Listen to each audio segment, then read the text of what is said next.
Joining me today on The People Business, I have Robert Beck. Robert is CEO of John W. Danforth Company and current president of Mechanical Contractors Association of America. Robert, thank you so much for joining me. Hey, thanks for having me, Frank.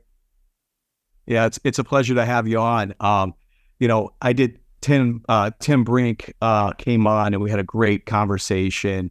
And afterwards I said, Tim, who would be a great person in our industry to interview? And he said, you got to bring Robert Beck on. So it's exciting to have you here today.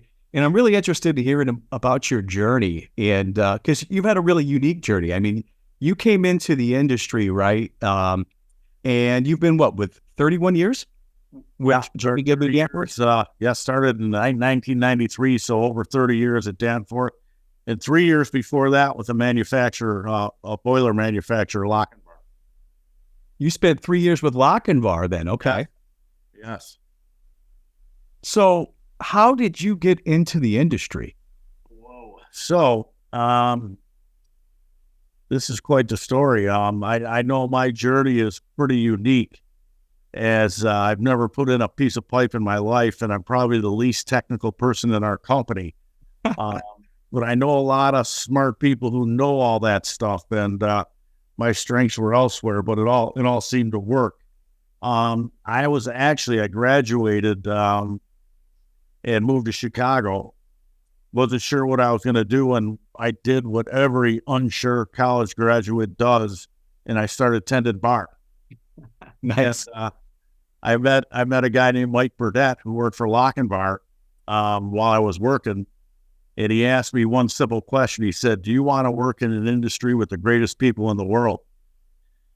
And I thought for a second, I'm like, how do you say no to that, right? So Mike Burdett set me up with an interview, and to make a long story short, I got a job with Lochinvar, and I got placed in Pittsburgh, worked the territory and around Pennsylvania and West Virginia, a little bit of Maryland for 3 years, and got entrenched and intrigued by the contracting side of things as I would go out to job sites, do startups, get involved with equipment selections. Just the relationship piece of the contracting world really attracted me. And after 3 years, I flipped over to John W. Danforth Company, and I started out in a trailer. Did everything from mop the trailer floor to run into the supply house to get parts and pieces, keeping time, writing purchase order recs and the whole 9 yards. And it really taught me the importance of relationships and really influencing people that really have no vested interest to do what you want them to do it, to make your life easier, right? Other trades, working well with other trades, working well with GCs, working well with operating facilities to get you access to work areas, working with the contractor or the owner's rep on getting good billings and getting change orders approved. And just that whole thing just really, really attracted me. And it was interesting. It was great. And then I started running projects and then ran the operations. I was named president in 2015 and ultimately honored and humbled to be serving as CEO since 2018. Wow. So you walked in, or this gentleman walks into your bar in Chicago and says, do you want to work in the greatest industry in the world? And was the moment that spurred you to open your mind, right? Yeah. He took, I don't want to say that he had been in there a few times or not, okay? So trying to protect the innocent here. But I got to know him a little bit. And then, he asked me if I was looking for a job. I said, yes. He goes, no, are you really looking for a job? And I said, oh, yeah, I am. And I went out there and grabbed a catalog and went to my first interview. And, as they say, the rest is history. And I've been 100% intrigued, engaged, just really having fun every single day I go to work. And it's just because of all the people that are in this industry, all the relationships that need to be built, all the challenges that you run across, all the different hats that you get to wear. Nothing's ever boring. Everything's always different. So it's just been really the perfect career for me. You know what? That is so, I love your story, and it's so similar to how I came into the industry also, because I came in with zero technical skill. I couldn't tell you the difference between stainless steel and copper if it wasn't for the color, right? And, and there I went, I got laid off in 2013, and I came into the industry selling industrial pipe valves and fittings to contractors. So we both came in kind of, not doing the same thing, but doing the same thing, building relationships with contractors, right? Getting our foot in the door and getting out there and solving their problems and providing value to them. And, I ended up going from a PVF contractor to working for a contractor just like yourself. And when I left the contractor, I said, you know what? I love the people in this industry. Like I absolutely, this is the greatest industry in the world. It is. And, I just didn't want to talk about the product any longer, meaning, the HVAC or pipe or plumbing or whatever that was, because I never carried the tools. I didn't really have a passion, but I had a passion for the people. And you're right. Like, this is the greatest industry in the world. And, we need to get more people into it because it is such a great industry. So tell me about some of the things you're doing right now to bring more people in to the industry. So, you talked about Tim Brink in the beginning, and I'm going to try and make this quick. But I took an MCAA project management class back in the early 90s, mid 90s maybe. And after the class, I was so intrigued with the quality of my fellow students, my fellow MCAA member attendees. Okay. As well as the quality of the contractor instructors that were volunteers that were given their time to help people like me advance in the industry. So I walked up to, at the time, a contractor, at the time, a project management education committee member for the MCAA, and at the time, an instructor in the program, and his name was Tim Brink. Oh, wow. And I talked to Tim, and I said, Tim, how do I get involved in this?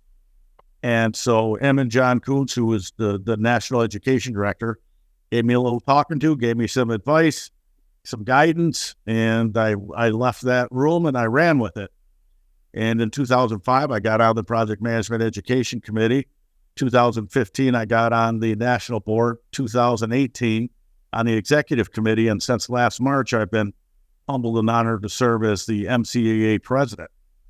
So I will tell you, since last March, this has really fortified and justified all the things you and I are talking about, Frank, about the quality of human beings and people in this industry. I have been all over the country meeting our members, meeting our professional partners, meeting our labor partners, and I can tell you it's 100% accurate. The people are energizing. The people are collaborative, best practices, lessons learned, and they care. And they really care about our industry and the work we do to improve the communities where we all live, work, and play has been amazing. And my main message, you asked about how we get more people engaged, is just that. How do we get more people engaged? How do we get a kid in one of our MCAA classes to want to take that next step, to want to go up to an instructor and say, how do I get involved? What do I need to do to give back? Because we are a member-driven organization. This industry is people-driven. And the work that we all do, from the boiler room to the boardroom, in the field and in our offices, in the shops, in our CAD rooms, everything we do is to attract people and not only attract them, but then retain them, right? This is a very competitive environment we're in now. So we got to attract good talent. I like the approach we're taking now as an association. We have the short-term approach of blitzes and organizing with our labor partners at a local level, but then we're taking a longer approach. We're doing camps in our shops in the summertime for high school kids. We're taking, hold on one second. We got children's books, okay, children's books. And at the student chapter, Great Forum Student Chapter Conference, the MCAA gave this book to every student chapter for every university that has a MCAA student chapter and challenged them to take this book to an elementary school and read it. And Wow. and get that longer term approach, trying to recruit kids, get high school counselors. There is an alternate to college. College isn't for everybody, and we have a great alternative. So our goal of one day is to have every high school counselor in the country know who their UA local business manager is, and they can head kids right to that direction. So, I keep rambling on, but I'm very passionate and very enthusiastic about the future of our industry, that we can continue to create that feeder system so that we're able to take care of our communities where we live, work, and play for a long time, Frank. That is absolutely amazing. I love that. Like that book, like you're planting seeds, because you have to get in front of those kids now, right?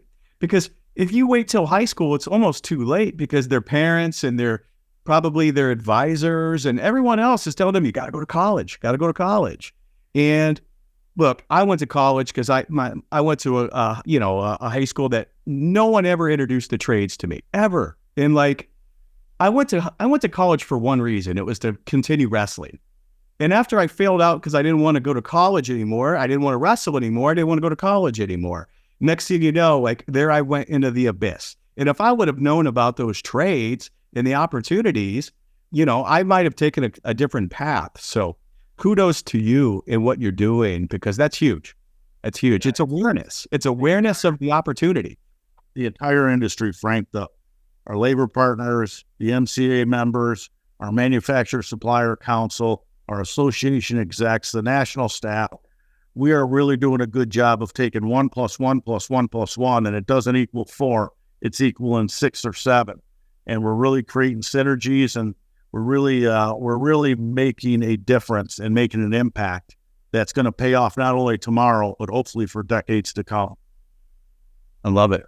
So I call the podcast The People Business, because I believe that we are all in the business of people first and foremost, right? It's building people, and none of us would be where we are today without mentors and people that helped us get there along the way. And you had mentioned, Tim Brink and John Kuntz. Is there anyone else that stands out in your mind as who has been a mentor to you? And what have you taken away from them? Oh, man, yeah. Kevin Duke Reilly, he's our chairman now. He's actually my cousin. He recruited me from Lochinvar to come to Danforth 30 years ago. And he has really been a mentor, a big brother, a father, a coach, a psychologist, babysitter at times, right? You name it. But watching him and his leadership, the greatest leader I've ever met. He's the type of guy, when he walks into a room, there's a presence, and everybody knows he's there. And I got one bit of advice when I was on that first job site in that trailer when I first came to Danforth 30 years ago, and we were in a scheduling meeting with the Basco, our constructor engineer. It was a power plant down in Pennsylvania, and the conversation, I'll say, got a little excitable between Duke, my cousin, my mentor, and this manager from the engineer and the constructor. And Duke stormed out of the room, and I'm sitting there looking at a snot-nosed kid, and I'm sitting there kind of uncomfortable, right? And the guy looks at me and he says, "Kid, you follow that guy wherever he goes. He knows what he's doing, and he knows how to make money." And I listened to that guy from that day on, and Duke's been a great mentor, a great leader. He was the leader of our company for a long time. I'm trying to follow in his footsteps, which are big shoes to fill.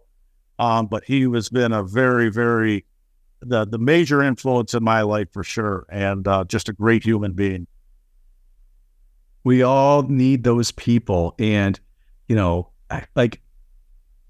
sometimes, I think when the student is ready, so to speak, the mentor will appear, right? Well, and it's when you're ready and open to receive is when the opportunities come, right? And those people come into your life and really help you and shape you. So he has been a huge. So was he also CEO? of Danforth? Yeah. Yeah. Okay. Yeah.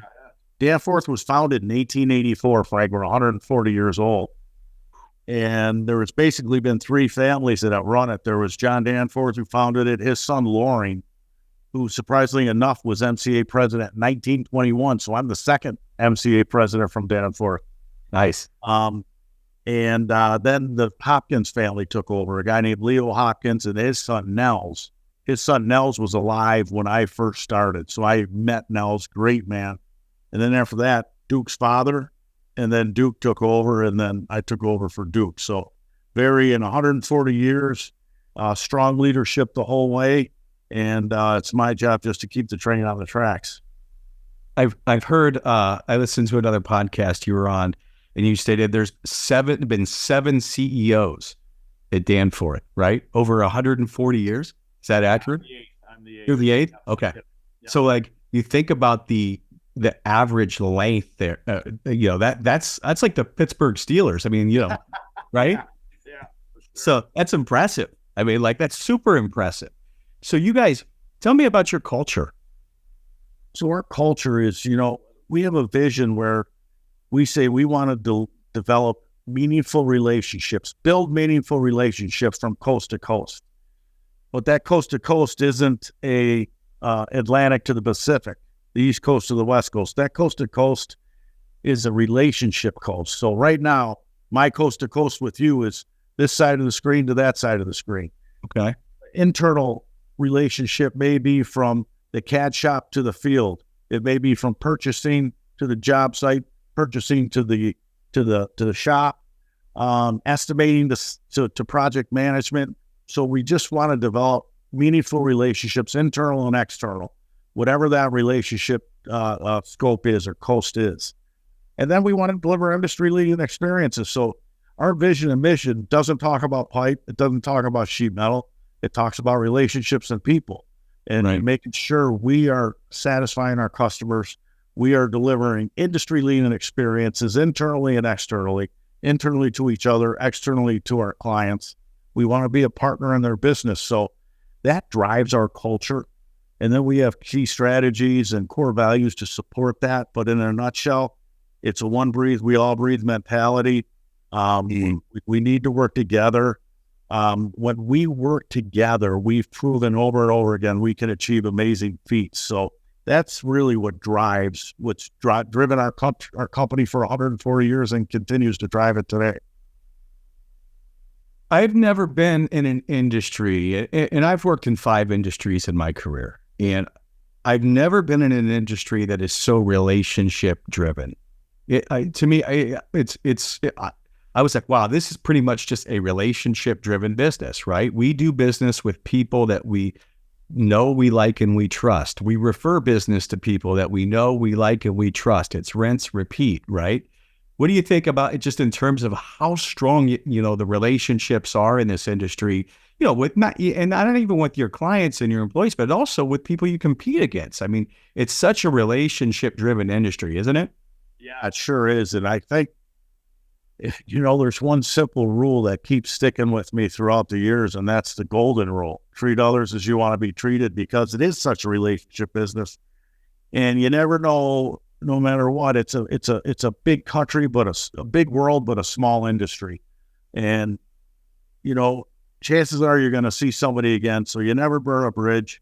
Always treat people as you want to be treated, because you just never know. And I think, Frank, as I get towards the last trimester of my career, it is the folks that I grew up with that are now striving and thriving in our industry, that are now leaders, my counterparts. And those relationships were built 10, 20, and 30 years ago. And, you talk about trust and you talk about certainty in an uncertain world and who you can depend on. And you're exactly right. It's those relationships and that trust that are the cement and bond to successful and longevity and sustainability in the business world. Ooh, that's a gem. The cement and the bond. It is 100%. The glue of it all. Yeah. Amen. So I'm a young guy. I'm a project manager, let's say. and I come up to you and I say, Mr. Beck, what are 3 skills that I should work on to become where you are, to get to where you are today? What are 3 things I should do to improve myself? What would you say to that young guy? I think one would be inquisitive. Okay. To ask questions, right? Especially in my case, I didn't know what I didn't know. So I always ask questions to the guys in the field, not just what, but why, and how it's relevant, right? So be inquisitive. I think be sincere. This is such a people business that people can see bullshit pretty easy. So be sincere. I never had a good enough memory or a good enough poker face to be a good liar. So I just told the truth, and it served me well.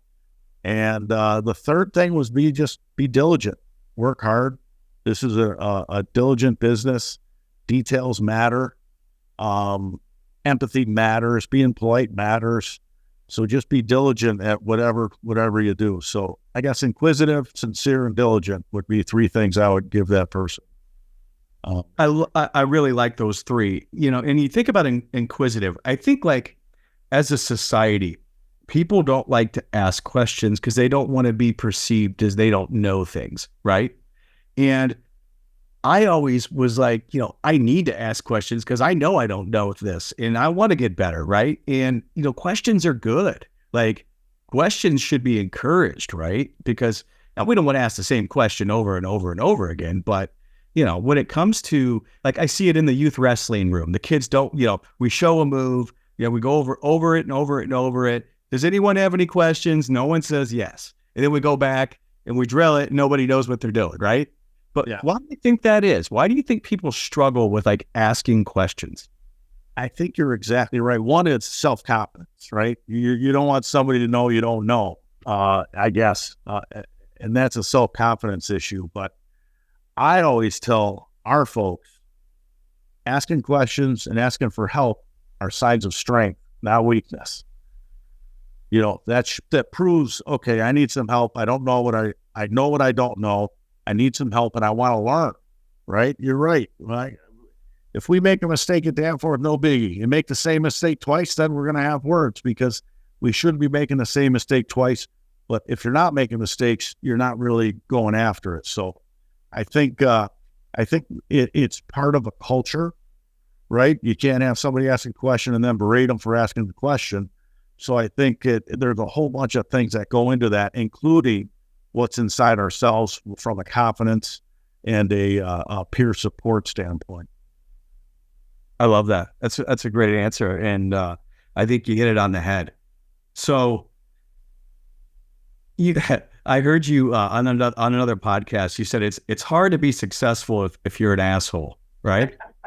Well, I said it's hard to have long-term success. Well, long-term success. Right? You can win a battle by being an asshole, but it's hard to win the war by being an asshole. So, Amen. Amen. Let that one slip out, Frank. Thanks for catching that one. Yeah, amen. I love that because in the long run, and this is a long game because our character is on the line every single day. Being an asshole, we still see so many assholes in our industry, right? And it's like, why are we, why can't we just get over our ego, get over, it's not about me. It's about you and how can I solve your problem, right? How can I make your life better, right? And, I heard you say that also. It's not about you. It's about Danforth. It's about your people, and it's about growing your business and helping your partners, right? Amen. Yes. Yeah. Absolutely. Like I said, it's a big world, but a small industry, and word travels. You said it yourself, people want to work with people they trust, and it's hard to trust a jerk, right? Especially if you've been burned before, then you're going to really protect yourself moving forward. And sometimes, that's not always the greatest attitude to go into a project with. We all start out projects hugging at one point in the very beginning, right? And the best projects, you're still hugging at the end, right? You worked hard, you got a job done, you were treated fairly, and you got paid. And that makes the world go around, and we love working for those people. And then there's other people that we struggle with, and there's no secrets. It's out there, and the word travels. So I agree with you. I think the world would be a much happier place if we could all hug and step punch each other. Well, it's the people that you're hugging at the end that you want to bring back. Yeah. That both ways, right? Yeah. You want to work with them, they want to work with you. Yeah. Because it was a great experience. And without that, it's hard to trust. It's hard to be a partner. So, amen. You know what, Frank? That goes upstream and downstream, right? The way we treat our subcontractors, the way we treat our vendors, right? If we make it a struggle for a subcontractor to get their change order, right? The old golden rule, treat others as you want to be treated. And if we're not treating our subs and our vendors fairly on paying them, on change orders, on access to work areas, on billings, we may not get a competitive price on bid day because they got to put money in to cover some of that stuff. So I think it really flows uphill and downhill.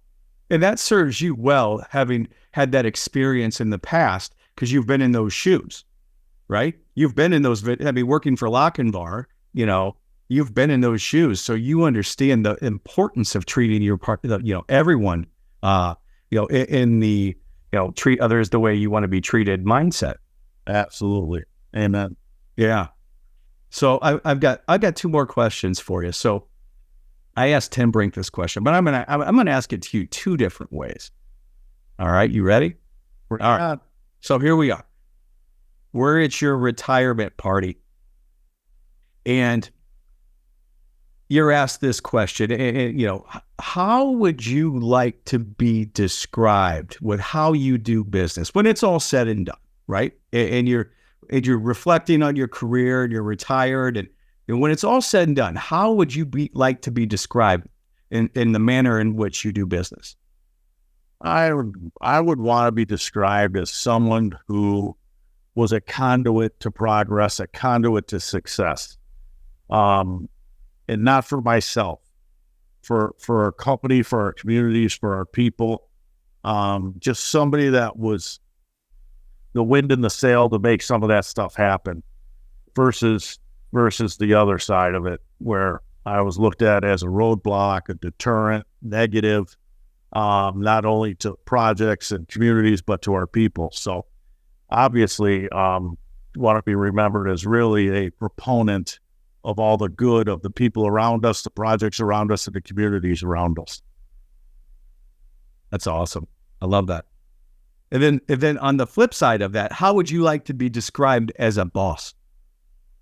I think the same way, right? I was at an MCAA seminar long ago, and I heard a gentleman named Tom Williams give a talk, and he said, it's our job to facilitate growth, not control it. And that stuck with me. So I think as a boss, I would like to be remembered as a facilitator of the growth and advancement of our people, helping people get to where they want to go in their journey, in their career development. I think that is the number one duty of any boss anywhere, is to facilitate the growth and advancement of their people. That is excellent. It's true, right? It's true. It's because if you can get your people to grow as a byproduct, you will grow. Absolutely. Right? Yeah.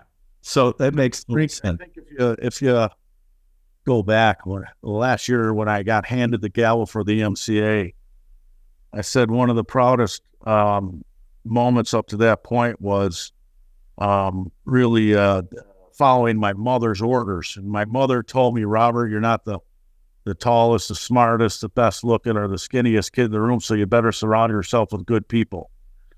And getting involved in Danforth, our company, getting involved with the MCAA, really lived true to those orders from my mother. And I have surrounded myself with excellent people that have always taken care of me.